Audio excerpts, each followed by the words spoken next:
Okay, so I'm going to show you an easy peasy way of putting away, and when you harvest your zucchini, usually there's different ways that you can process it. Now today we're just going to talk about shredding it or pureeing it so you can freeze it. And I do a lot of it this way, and that's only because my grandkids love zucchini bread. And when I tried to shred it and leave the zucchini a little bit bigger, they didn't like the texture. And so like a shredded, like a real thick shredded, we can't get them to eat any of it. So I do have a recipe. It is not the healthiest recipe possibly that you could ever have because it does use white sugar, but the grandkids love it. We have family and friends who love it. I use applesauce on mine, so this recipe will be an eggless zucchini. But for those of you who aren't sure what to do or how to do, my zucchini ends up looking like applesauce. So when you do it this way, it's really, really important to make sure that you actually have marked your bags. So this is a freezer bag. As you can tell, I always put the date when I go ahead and I freeze it, and I put how much is in each bag. My recipe calls for 2 cups of zucchini.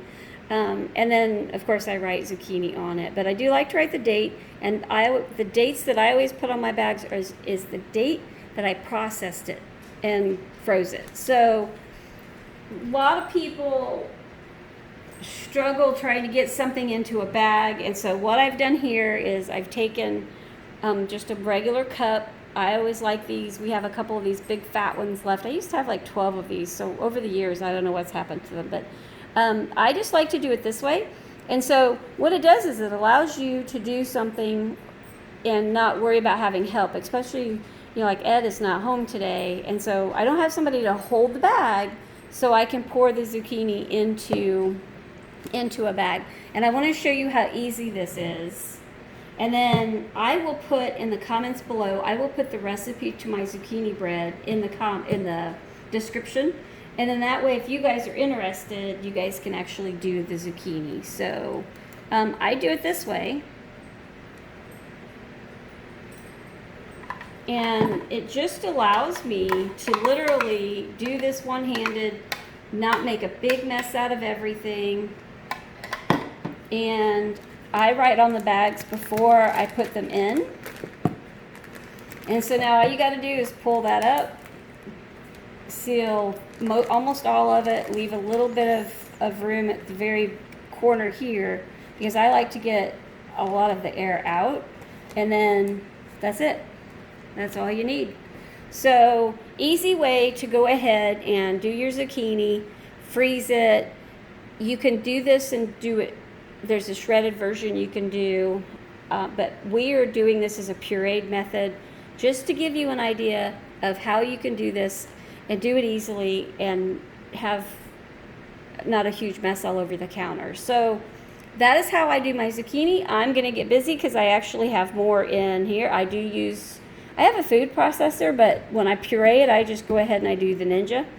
And that is how I do my zucchini. So I harvested a huge amount of zucchini. The thumbnail will be a picture of the zucchini that I harvested. And I probably have about 16 cups of zucchini to finish. So I'm going to jump off here, guys. Hope you like that. And I got some more bags ready. Now, I will put 2 or 3 bags into a gallon freezer, okay? And then that way, if say one of these bags gets a hole poked in it, you won't end up getting freezer burnt. If something gets a hole poked in it. So I will put 2 or 3 more bags into this gallon bag, which is why I like all the air to be out of it. And this is how it'll go in the freezer, with 2 or 3 bags in one big bag.